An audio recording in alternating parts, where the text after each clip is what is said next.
Going to start this now, I think, because we have probably 3/4 of the participants in now, and it's 3:05.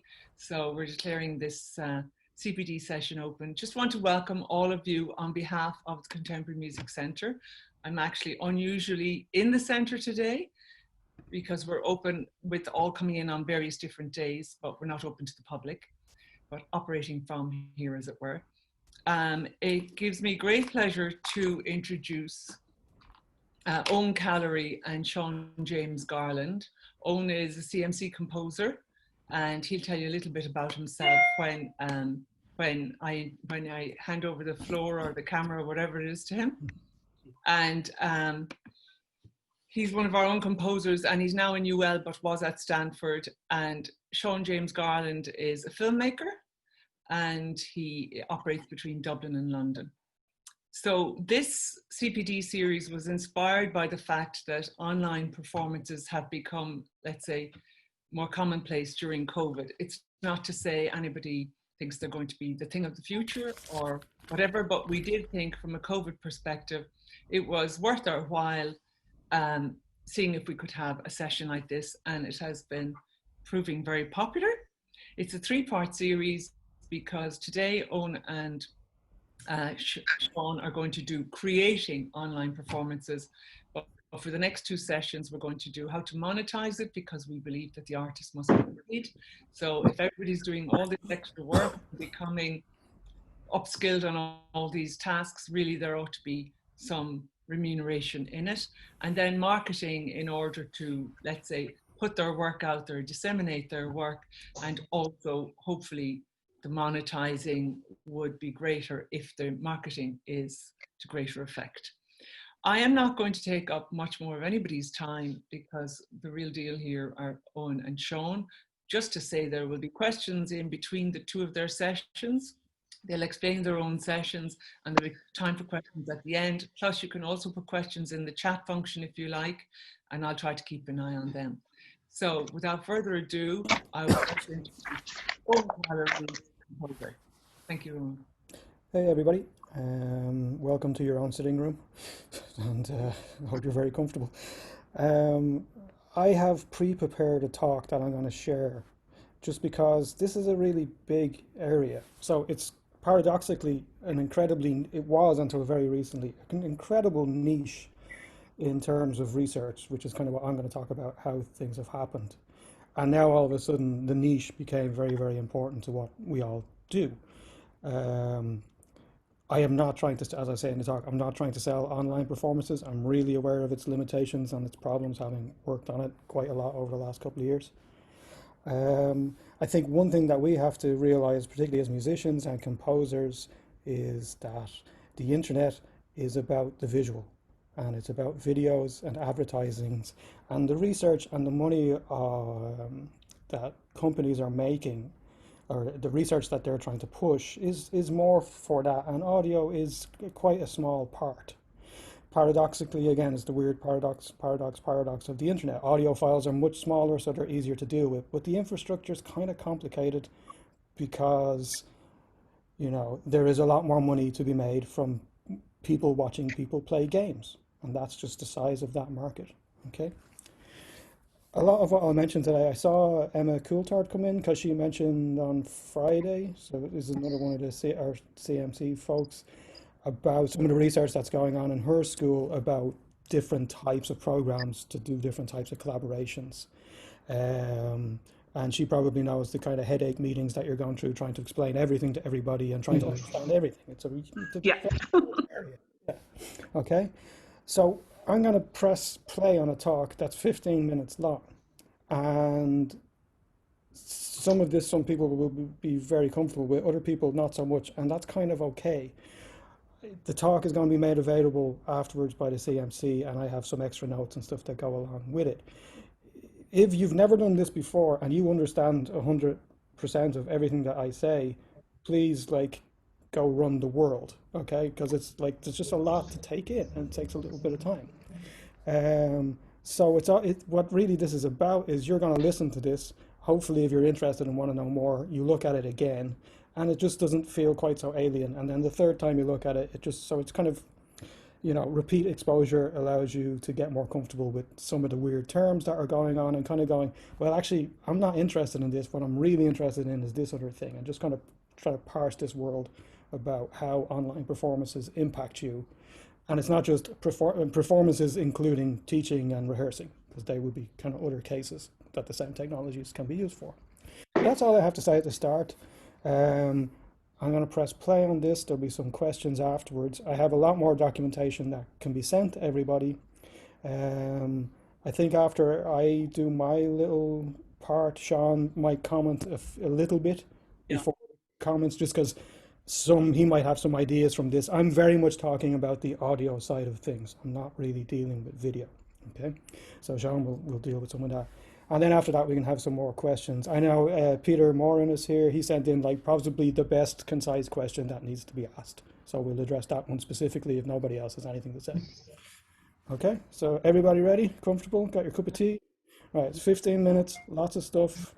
I talk very fast, but you'll be able to listen back to it again.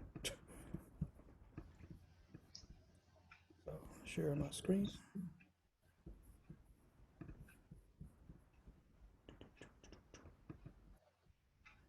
Everybody see that? Yes. Yeah. This first talk today will address some issues related to audio and online performances. This will be just as relevant to online and remote rehearsal and teaching too. We'll look at what is and what is not possible over the internet, and we'll look at what software is available for several different scenarios. And importantly, we'll point to a couple of resources for further study, so you can look at them if you want to know more. So who am I and how did I find myself in this murky world? Well, my name is Dr. Eoin Callery, and I'm the course director for the Composition and Creative Music Practice MA in the Irish World Academy of Music and Dance at the University of Limerick. Previous to this, I taught and researched at Stanford University in Karma, the Centre for Computer Research in Music and Acoustics. And while my main artistic and research projects at Karma and now at Limerick focus on virtual acoustics, it was at Karma that I encountered and also worked on several internet audio projects as a technician and as a performer. So what I'm going to hopefully do today is kind of offer a curation of experiences and information and resources that offer a sensible enough path through this area. I'm definitely not trying to sell networks or internet performance in general. I've had several good and bad experiences with this, and I'm really aware of its limitations. The three main limitations, of course, are latency, so the time delay that exists in any network communication, the sound and setup issues, and of course, finally, and probably most importantly, feel and immersion. This third issue is obviously very problematic, and we can talk about it more following the video talk in the Q&A. So let's have a look at pre-recorded and live streaming, issues relating to setup and latency for both. Well, going non-real time obviously really helps with latency. CMC Salon is an excellent example of how contemporary works can be experienced on the internet. But as with any broadcast-like situation, certain pieces are going to work better than others. So we have to carefully choose what we program. Not to overgeneralize, but pitch-based pieces with small dynamic ranges are probably going to work better 9 times out of 10 in this kind of domain. For going live and to a certain extent for rehearsing and teaching, we also need to consider what the audience and other participants hear coming from the stream, so the listening conditions that they're in, and what you're going to do to your sound before it gets to the audience. For both scenarios, so that's both the pre-recorded and the live audience situation, we're going to encounter work on Facebook, Facebook Live, Twitch, YouTube, Watch Together, Vimeo, and of course everybody's new best friend, Zoom. We could disregard visual content altogether and simply stream audio onto SoundCloud, Bandcamp, or Twitch, and YouTube too. Does audio-only streaming. And so the question is there a reason to go live or not? And well, I think this is just something that each artist needs to evaluate for themselves. Obviously, for rehearsals and teaching, there's a little less debate about whether we should use these technologies or not. We're kind of forced into it due to COVID, and maybe we can learn how to use them a little bit better.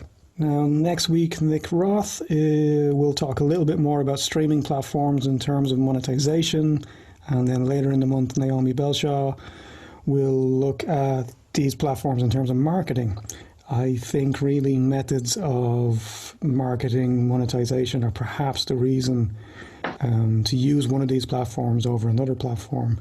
Audio-wise, there is not a huge difference, particularly when we take into account like what a listener's conditions will actually be at home. All platforms compress live streams and pre-recorded in terms of data compression. So that's little tricks that are used to stream quicker by reducing the file size, and audio compression, which narrows the dynamic range between the loudest sound and the quietest sound. But again, nothing new under the sun.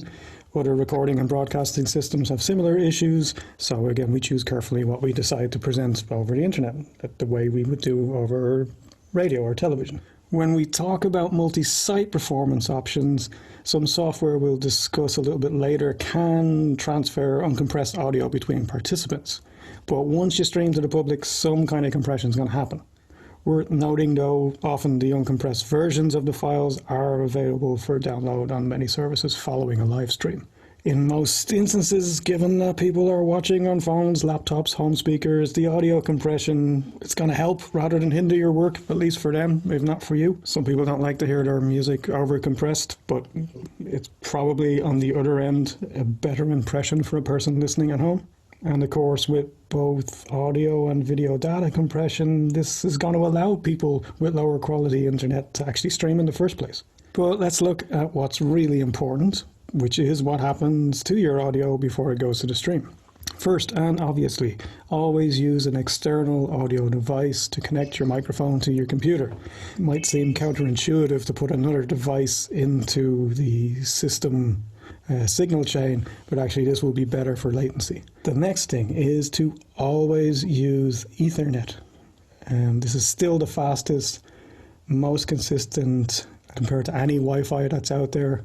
If you need to, you can buy an Ethernet to USB adapters for about €20. Ethernet used to be standard on most computers. It became unfashionable recently, and now it's become very, very important again. Do check that your home router or whatever you're using in work has an LAN port.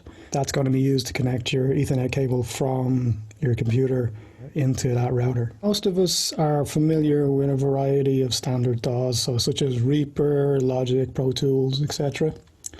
You can share audio from these programs direct to streaming platforms in a variety of ways. To do this in Zoom, which more importantly works for Facebook Live and YouTube and everything else, is by using a program such as Black Hole on Mac.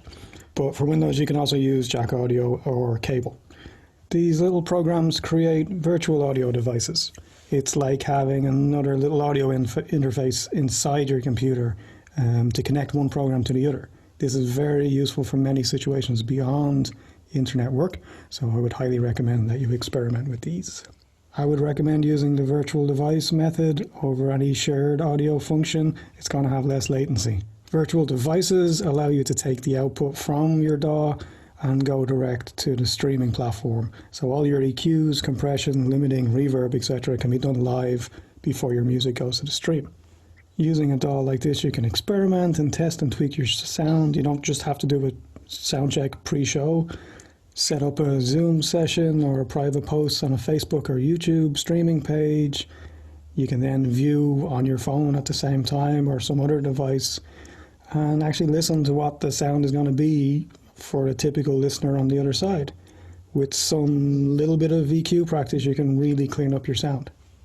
Test your setup. Really, anybody can learn how to do this and follow all the steps of the software and set everything up. The problem is when something goes wrong.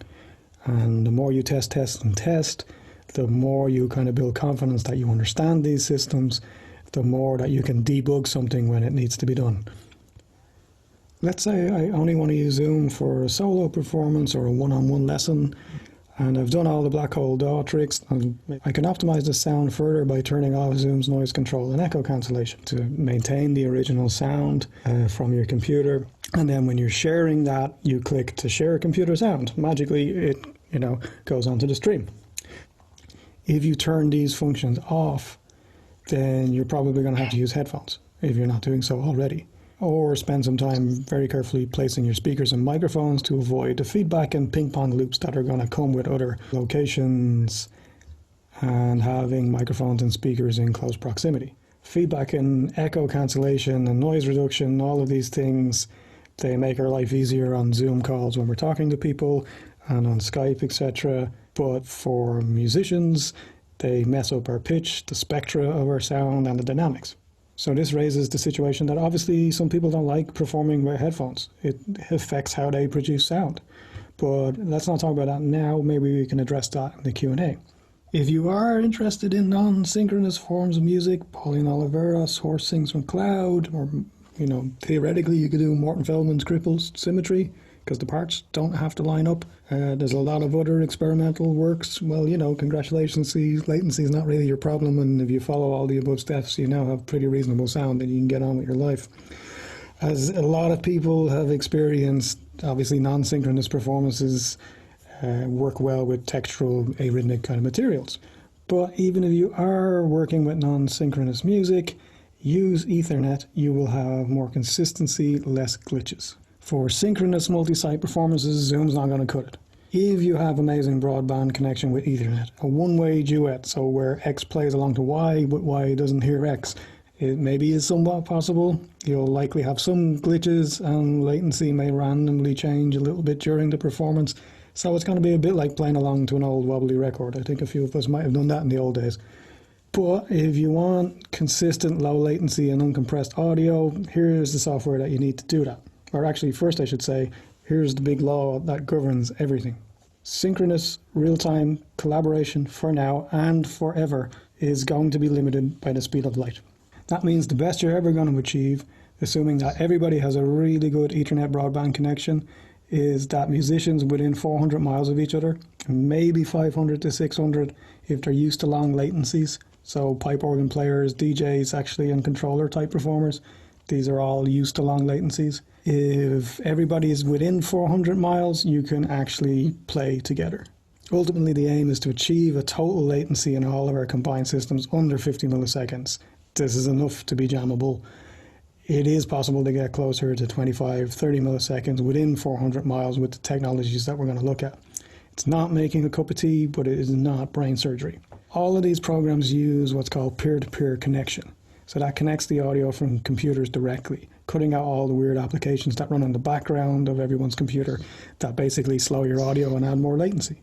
Up first is jamkazam. This is from an American audio startup company, and beware of this, audio startup companies come and go. And after using it, it's pretty tricky. It's actually trickier, given that it's a quasi-commercial product, although you can use it for free. It seems a lot trickier than the highest quality option for internet audio at the moment, which is probably Jack Trip. So I think it's best to avoid it. One thing I've noticed is that the support and help files and user forums are kind of patchy compared to a lot of other software packages.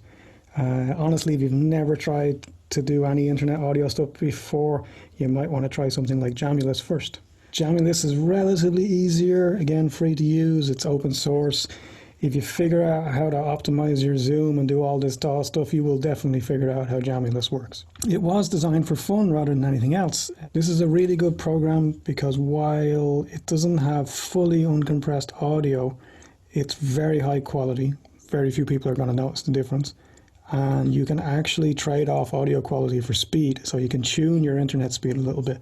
And in Ireland, for beginners, this is probably a very good thing. Then we move on to Jack Trip.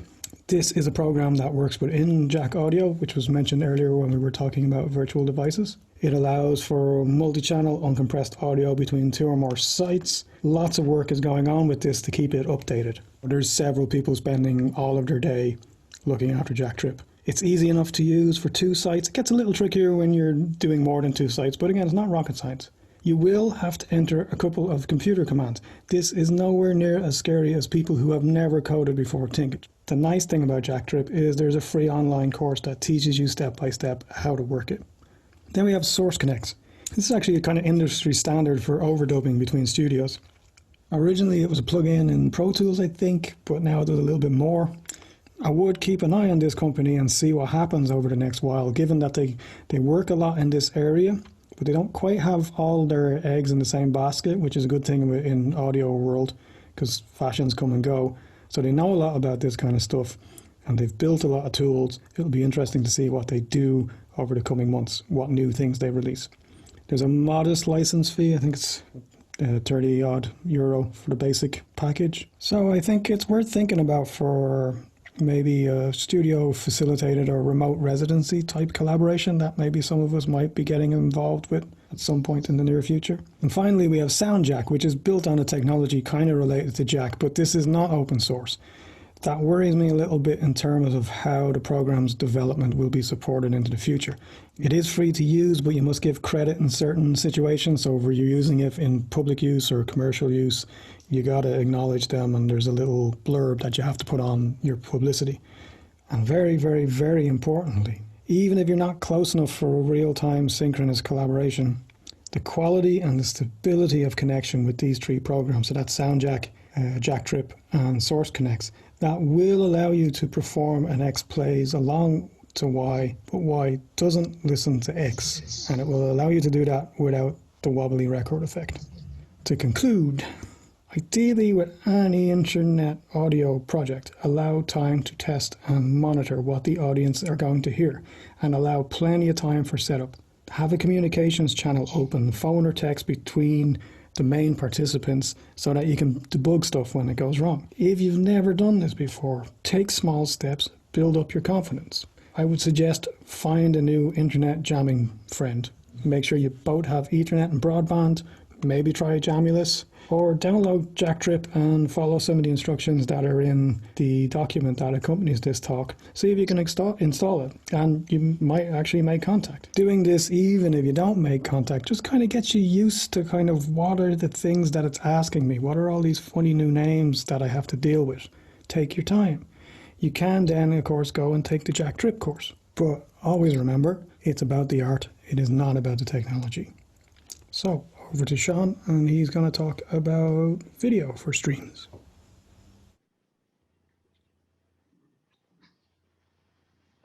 Okay, but before we go to Seán, thank you very much for that, Eoin.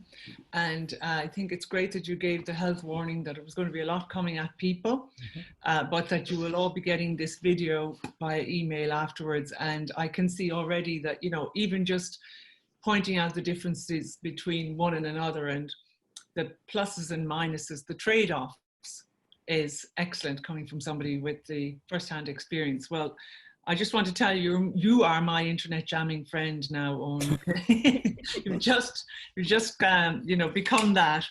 So, are there any questions for Eoin on, you know, because Seán's presentation will be more chatting about the video side, and we can have questions at the end as well if they occur to anybody.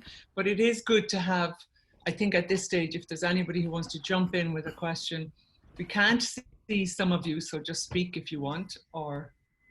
Hi. Yeah, Fergus, yeah. Yeah, no, I just wanted to point out that 400 miles range that you mentioned is 600 kilometers for those of us who are metric. Oh, sorry. I'm an old-fashioned guy. Yeah. Okay, apart from the clarifications, are there any questions? You can get up to 5, like, you know, I'd say most of musicians who you're used to playing with can do 500, even 550 miles. If you think about a piece where the horn player is off, like, you know, you think about an opera company, like the delays are involved in certain kind of syncing up. We're actually quite good at dealing with this. Mm-hmm. And funnily, a lot of pure, like, DJs are very used to dealing with very long latencies. But if I was like a mediocre, like if I was me as a mediocre musician, 40 milliseconds, I'm starting to get a bit shaky. And that's going to be about the 400 mile thing. So just as a safety. And that speed goes down as the internet in your area is getting a bit busier. And that's also why the peer-to-peer is useful. Once that connection is made, whatever the condition was when the connection was made is going to stay. So you're not, like Zoom kind of fluctuates as time goes on. Peer-to-peer, it's hooked in. Right. Emma, did you want to come in here? You're live streaming a festival on Facebook or something. You're just on mute, Emma, if you can unmute yourself for a second. Still on mute. You're on mute, Emma. Yeah, there we go. Sorry, you'd think I'd get that. So we had no choice here but to provide something. So I'm live streaming a music festival for children all week, virtually brilliant festival, and it's going okay. I had to buy a new MacBook Pro because the processor just couldn't cope. Yeah. But so far, so good. We're using OBS and it's working. Yeah. In my longer document and talk, I talk about OBS. So a way of getting, obviously my video and audio is going to be going at slightly different speeds. So OBS is another free program that allows you to put them together and then go to Facebook and then go to YouTube and then go to Twitch. The thing is the processor. Ideally, you want, like, if you're streaming audio only, it's fine. Once video's in and the file size, like I can do it on my Mac, but the fan just kicks in because the processor is going like really, really fast. And the trick with all of this is to have the highest quality go to the stream because it's going to get reduced. So you want to start up high. And so, most of the shows that I was involved in with Stanford, and even like, when you think about how fast your computer is, all of their things were done with two computers, one for visual, one for audio, and then Okay. That's a good idea. But the MacBook Pro is coping really well. Yeah, is the it new? The machine wasn't coping at all. So I'm only at like 30% when we're streaming live for half an hour. So it's good going. I need a new computer. Good old John Lewis. Anyway, hi there. Ben. Hi, can you hear me? Sure.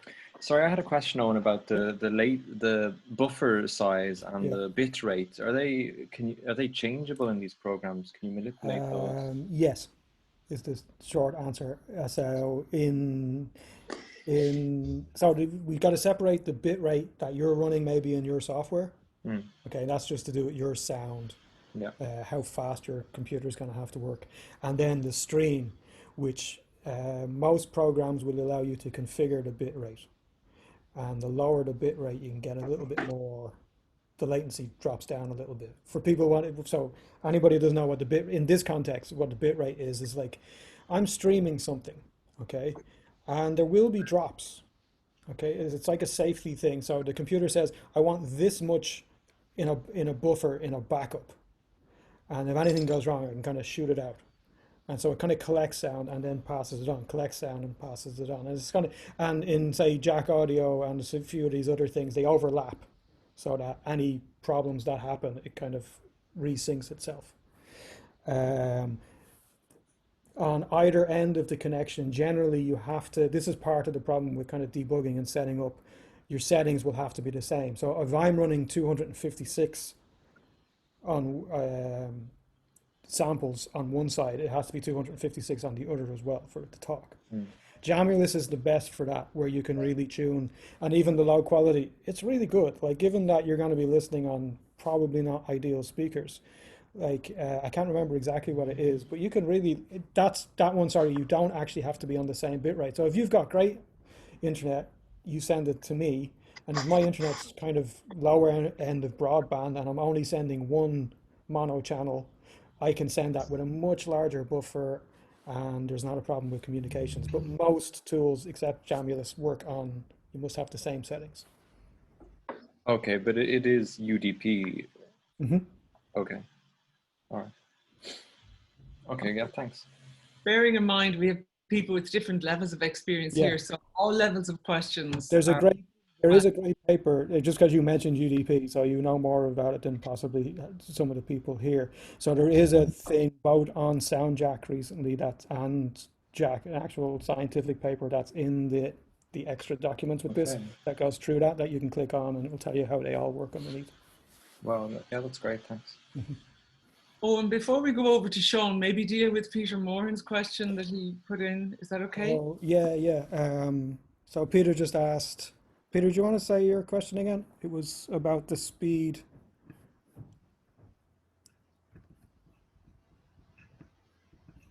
Can you hear me? Yep. Yes, you can. Okay. So, well, I can't remember the wording in the email, but when I'm trying to do any sort of live streaming, I'm always wondering to what extent is the quality of what the listener hears based on what I do and based on what they do. So is it worth me like getting this, like spending more on a USB mic and audio interface, all the steps that I could take? If they're just listening out of their laptop at the other end on a Wi-Fi connection, are they going to hear a lousy audio, or to what extent is it on me, and to what extent is it on them? What can we do? Yeah, I think it's a really good question. Whose video is that? Because this is an old problem. This is the same with radio and television. The internet is not any way different in that terms. Okay, so if I'm listening on a car stereo or whatever else, my quality is not as good. So in some ways we have to go, I just need to do my job better. I don't have a huge influence over speakers. The difference with the internet thing is I can test it at home because I can take out my phone, log onto my Facebook page and go, it's not too bad. Going back to what you should do, like this is all about budget and how much resources people have ultimately. The thing is, get the best microphone you can and the best audio interface you can. So I'll give you an example, and again, I have a list of kind of possibilities in the extra document that I have, right? Someone mentioned that one of the CMC coffee mornings, you can get the Scarlett starter pack for Focusrite. So it's a little microphone and it's a little audio interface. It's pretty good, it's fine. And if you've never done it before, it's great because you don't want to shell out a ton of money. But if you start getting serious about this, if you have the money to buy the Focusrite Scarlett, or sorry, if you have the money to buy the Focusrite Claret, which is the higher level, versus the Scarlett, I'm going to go for the Claret, you know, and I'm going to get the thing I can afford the most, because your microphone goes into an interface. What you're paying for in an interface, the difference, or part of what you're paying for, is the preamps.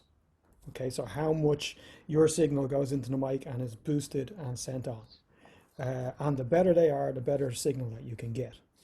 In terms of USB mics, actually some of them are not that bad, but they're very much designed for spoken voice. You know, it's the podcast kind of thing. Certain music is not going to sound so good. It's going to sound much more kind of compressed than other sounds, at least to my ears. That might be there is a certain bias in audio world.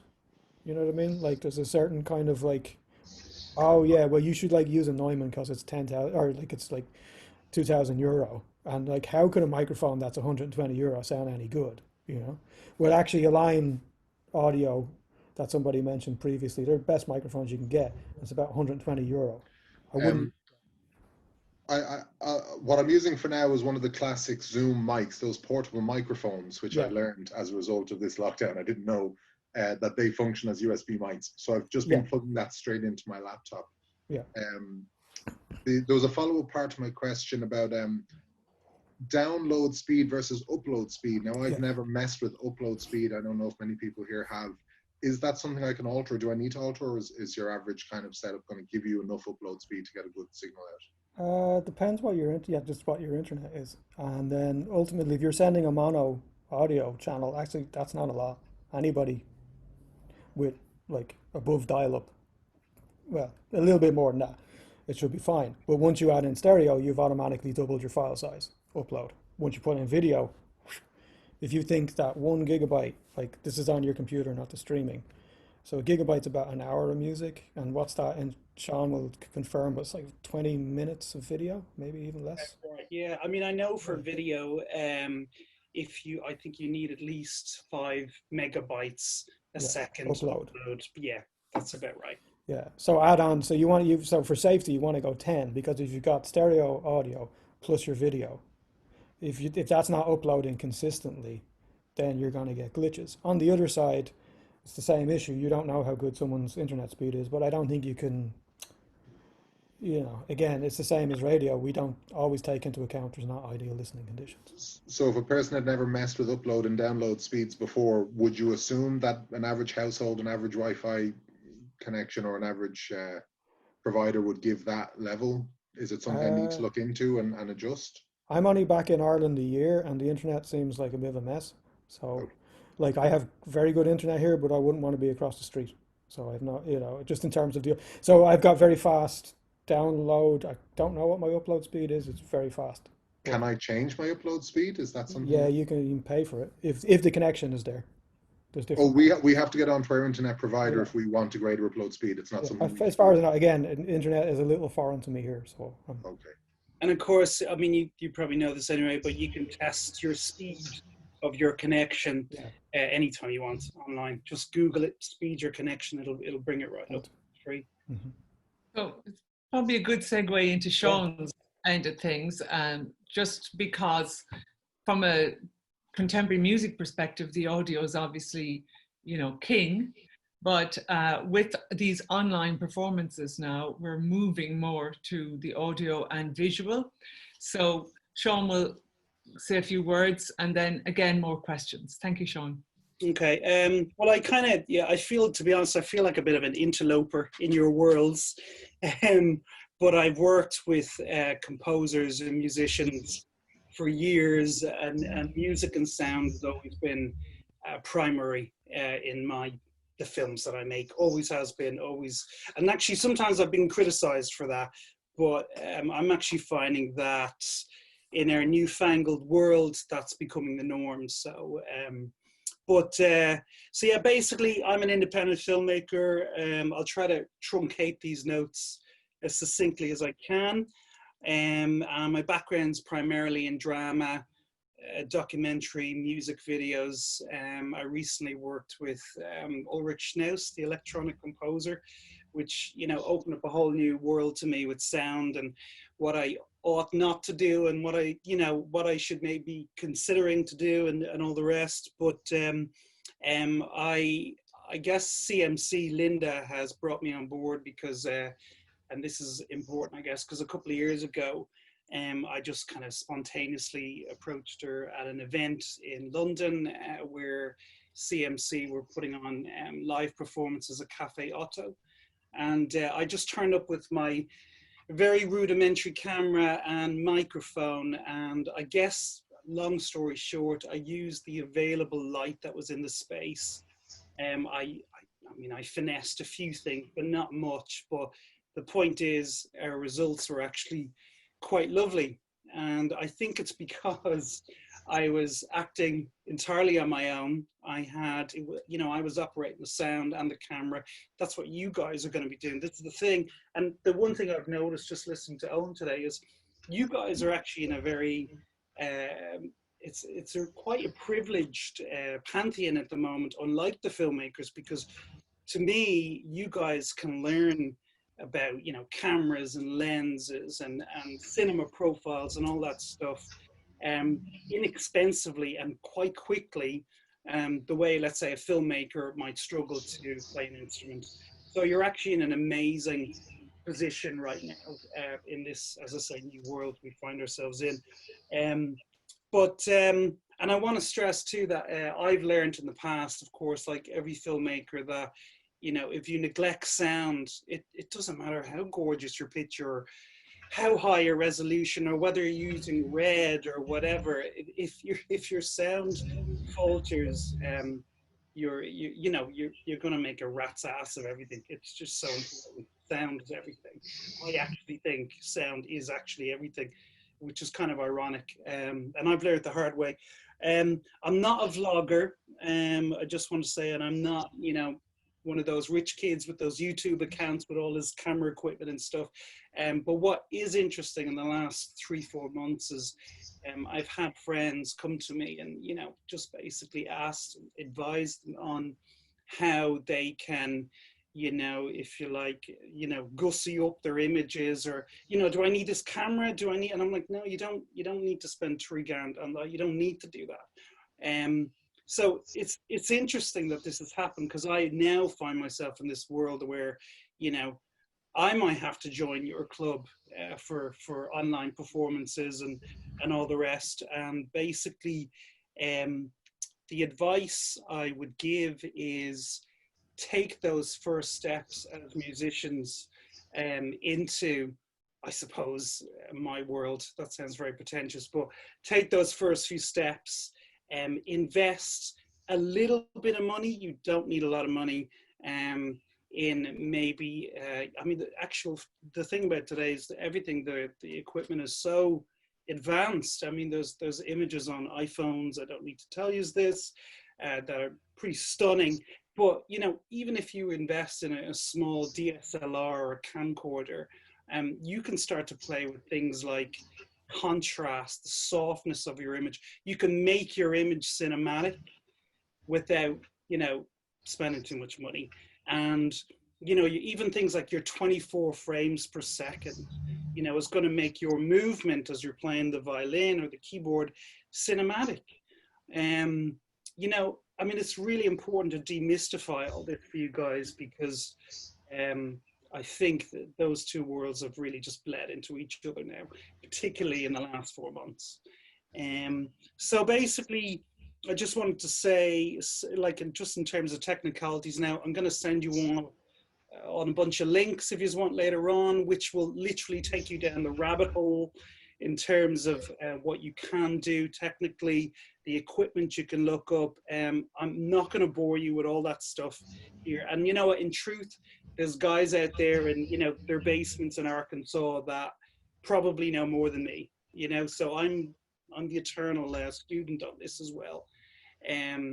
But I do think it's important for musicians, performers today, to at least to explore finessing their visual shorthand and doing something, you know, you can make something look beautiful relatively quickly. You really can, especially with today's equipment. And I'm talking like, you know, like for £500 you could do this. And the other thing I want to talk about is, we kind of alighted on it there, your broadband connection is very important, but contrary to popular belief, you don't need to stream in 4K. A lot of what's shot in 4K today anyway is down-resed to HD. I'm sure some of you know that.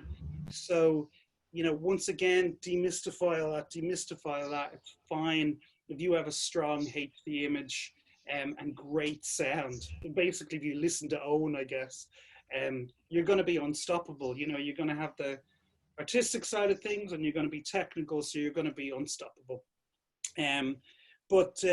So whatever it is, Facebook Live, YouTube, Vimeo, there's so many platforms now. There's such a plethora of things to do.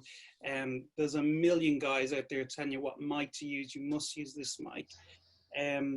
I generally, you know, in my setup, I mean, if you are interested, I would use something like a GH5. I would use a simple Rode mic. Really important, actually, if you're going to kind of tiptoe into this new world, is getting a clean HDMI signal into your laptop, which basically means you can get rid of all the nonsense, like all the new displays on your camera or whatever, so you can have a clean, pristine feed right into your computer from your camera. And also get your 4K capture card, which is really important. They call it a 4K capture card. It could be just a HD card, because that's really important, like a Camlink card that might be just over 100. Again, I'll send you links to all this stuff too, because it's actually worth checking out. What else did I want to say? Basically, yeah, I just think this is the other thing. At the end of the day, my aesthetic is, you know, may not be your aesthetic. So you'll get a lot of guys online talking about how important shallow depth of field is, because it makes something feel instantaneously sophisticated and cinematic. But you know what? There's lenses out there that are cheaper that don't have shallow depth of field that can make something look every bit as good. So you can just have a beautiful image where everything's in focus. You don't need to defocus everything. And again, you don't need to. So when they say that, they mean lenses with wide apertures. Okay, so if you have a wide aperture, it doesn't necessarily mean, you know, your image is going to look better. It's your own aesthetic, and you're going to find that your own way. And as I say, as musicians, I mean, if I was a musician, you know, I would be just, you know, I'd be stumbling into this world at the moment, because I'm starting to realize how powerful the whole online interface is becoming very quickly in our new surreal world. So, yeah, the other thing I just want to say, Yeah, nothing beats, even for a wonderful musician, a nicely composed shot. So, like, just some of it's fairly straightforward and very practical. So I don't want to, you know, condescend to you guys or anything, but, you know, like if you're performing, make sure that you remove yourself from your background. So I'm actually sitting in a pretty shitty small room at the moment, but what I'm saying is, you know, I could have sat down and you know, basically made sure that I lit the space behind me better. So it's 3-point lighting. So you've got your fill light, your key light, and your backlight. All these will be in the links I'll send you, which are all YouTube. They're all YouTube links. And they're all hugely helpful too. So just kind of remove yourself from your background. If you want to concentrate on your fingers playing the guitar, you know, make sure then you use a smaller, like a 50mm lens. Again, I don't want to go down the rabbit hole with talking about lenses and all the rest. It's kind of nonsensical at this point, but you can do everything with one lens. That's the other thing. You don't need a series of lenses. You really don't. And as I say, there's a lot of stuff on the internet which is overwhelming. It's a tsunami of information about, you know, how to make your performances look so much better. You can, but you also don't need to spend that much money.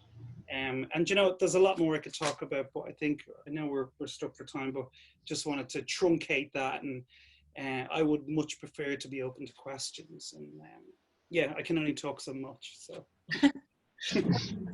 Yeah, Fergus, you have a question? Can you hear me? I just unmuted Yes. myself. Yeah. When you say, Seán, when you say cinematic, Yeah. what actually do you mean by that? Okay, so in a lot of DSLR cameras, let's say a step up from your normal point and shoot camera, you'll find in the menu picture profiles. And as I say, a lot of you who have a DSLR would have already discovered this already, but your picture profile would be, you can literally change the contrast of your image, you can change the brightness, you can apply, it's called a vlog, which is the kind of log they would shoot an actual movie in, or a drama. And then basically what you do later on is you can colorize that. But because you might be live streaming, you have to make that decision, you know, right off the bat, that you know you're not going to be colorizing it. But there are certain like vlogs which will instantaneously change your image into something that feels cinematic. So people talk about the look of everything, but it's actually the feel of everything. It's the feel of everything that's the most important, which is why you know, yeah. Are you talking about things like focus, yeah, depth, and tinting and degree of saturation of color, and that kind of, is that the kind of thing you're talking about? all of that, yeah. There's all these parameters you can play with.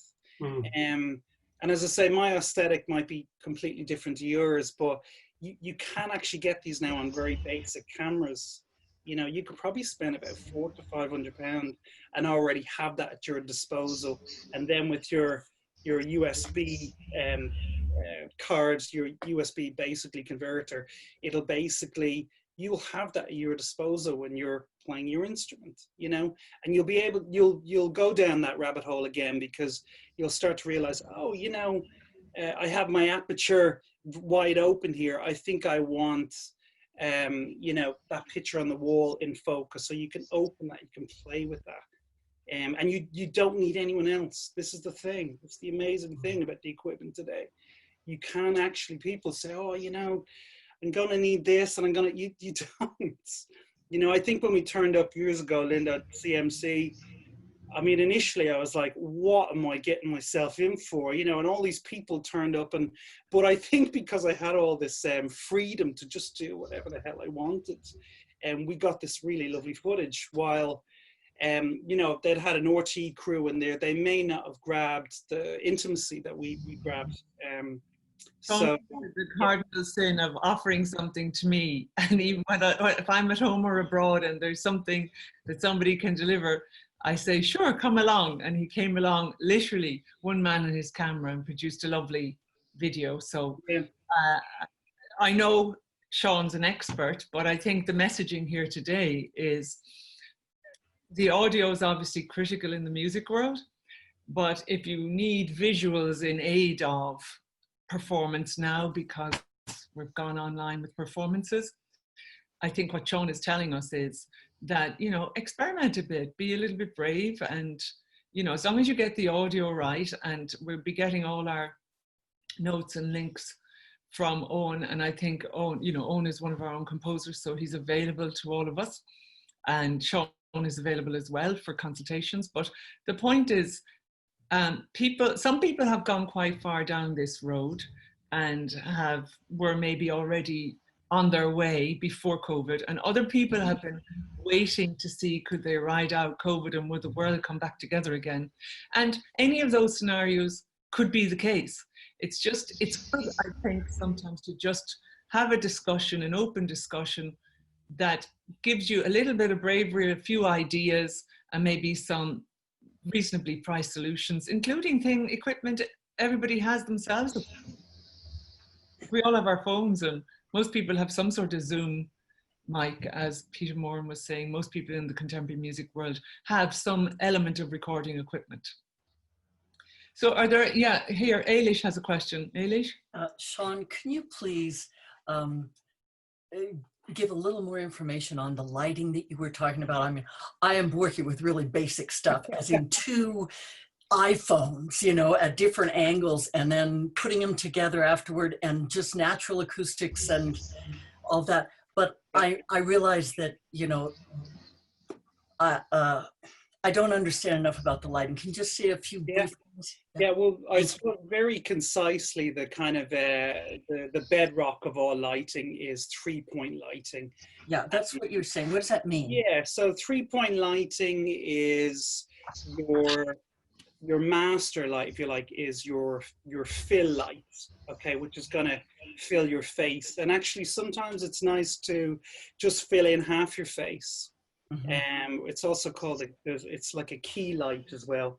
And then you've got it's almost like a side light, okay, which might, I mean, some people, what they do, that side light, just to confuse you, becomes a backlight because they want to remove their figure, their form from their background, which can just look ugly, I guess. But you can do that with a simple arrangement of lights.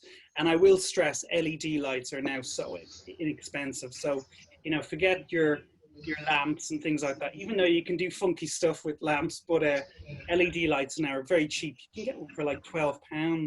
And then your backlight will almost like filigree the top of your head or your shoulder or your instrument, which will make it look, I mean, it'll make it look amazing if you just start experimenting with the light.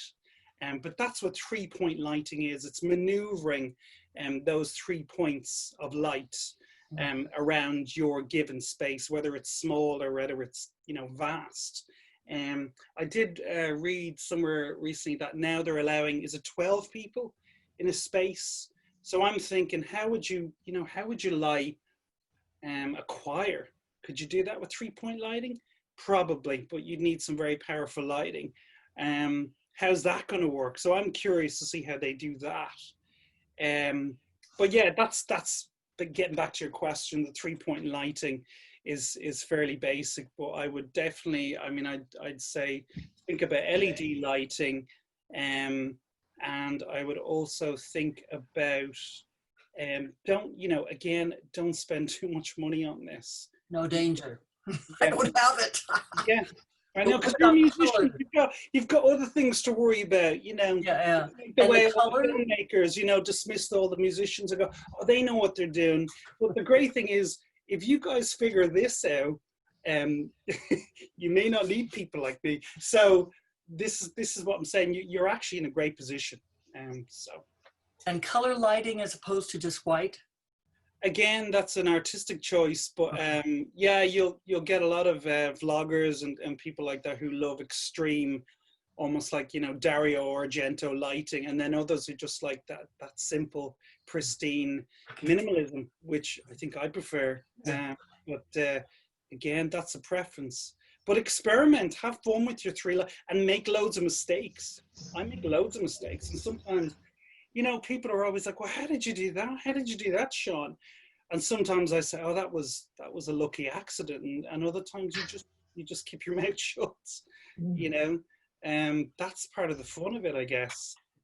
But if you know, even if you have those 3 lights, and you have a decent camera with a decent lens, you're kind of on your way. You know, you're on your way.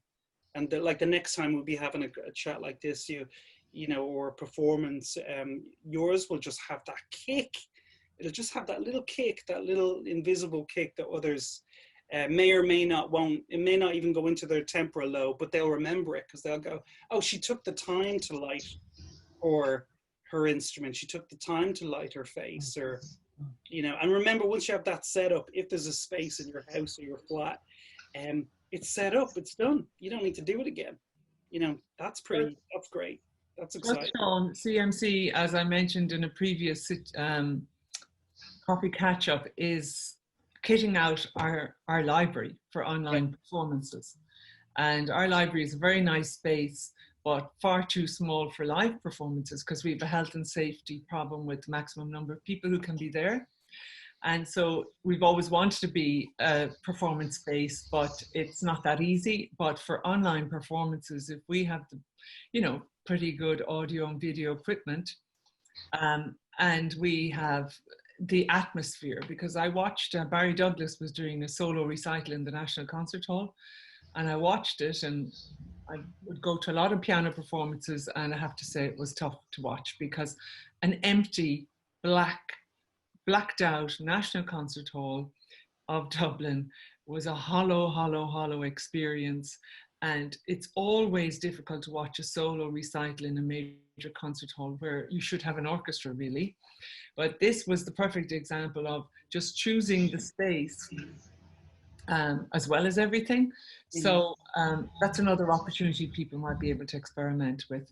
Now, are there any more questions for Seán or Eoin? Or Eoin, did you have anything that occurred to you as Seán was giving, you know, the video end of things?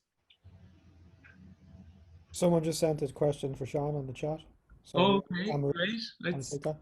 Any advice for backgrounds? People will be watching our performances on screens, both small and large.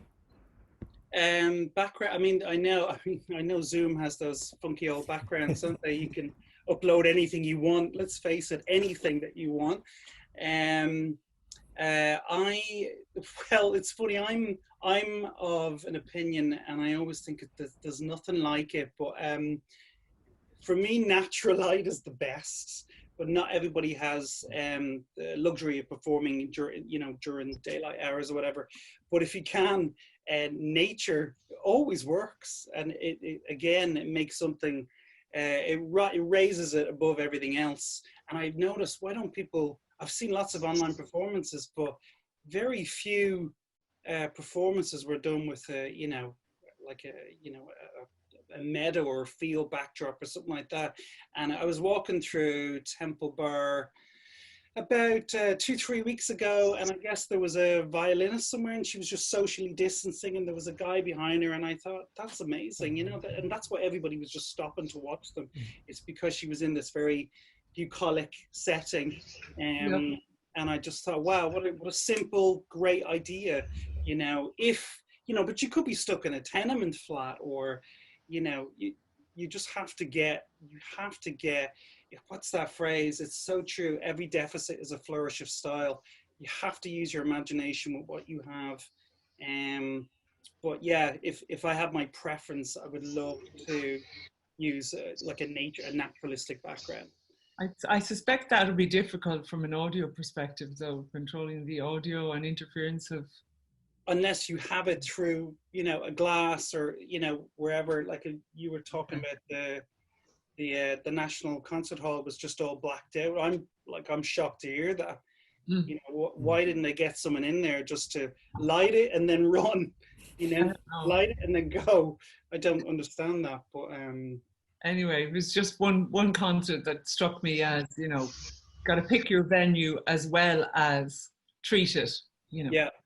So any more questions from anybody else? It was a lot to take in, we understand that, but sometimes it's also just about knowing what you don't know at the risk of doing a Donald Rumsfeld on it, but you know, getting your head around how much there is to know, or can you just put your foot forward now and give it a lash? And obviously, Seán, you know, all our musicians and composers are professionals with high reputations, and I think that's possibly what stops people dabbling in somebody else's world.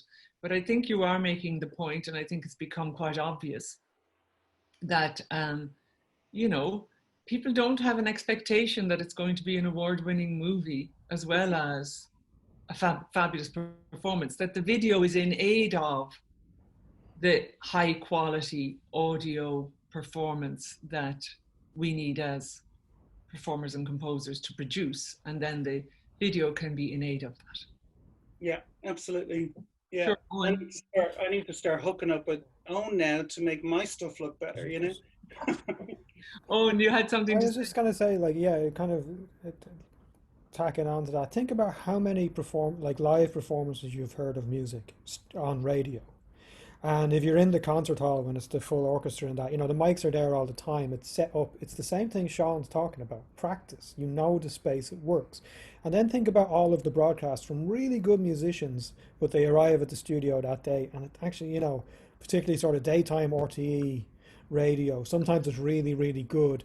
Sometimes, for a fantastic musician, the sound, just certain singer-songwriter stuff just doesn't quite work in that studio thing. It's not really about the performers. So you have the option now, like, because being stuck in one spot, to really understand your room in terms of light and sound. So I think it's about practice. And also that this technology is not just about streaming and everything else. It's not just about live performance. It's about rehearsing as well. It does, when our tickets playing prices are only going one way, probably for the next while. You know, travel's going to be more expensive as well as more difficult. So can I use this stuff to rehearse a little bit better and maintain contact? I know what you mean, yeah. So that there are other uses to which having this sort of equipment that doesn't lag behind can be put to use in rehearsing with people 600 kilometers away, according to Fergus. The Mallinhead to Mizenhead broadcast should be done. We're good in Ireland with our 600 kilometers, I think. So if there are any more questions, or I think Emma's on her way to chapter. Are you, Emma? Oh, we can't hear you now.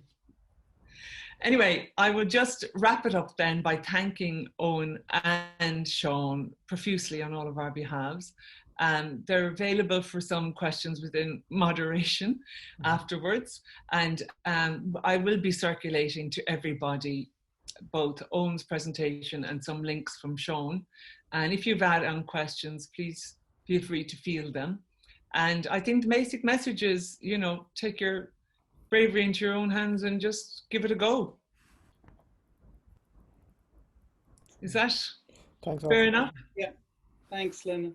Okay. Thank you all very much. Thanks, and thanks Linda.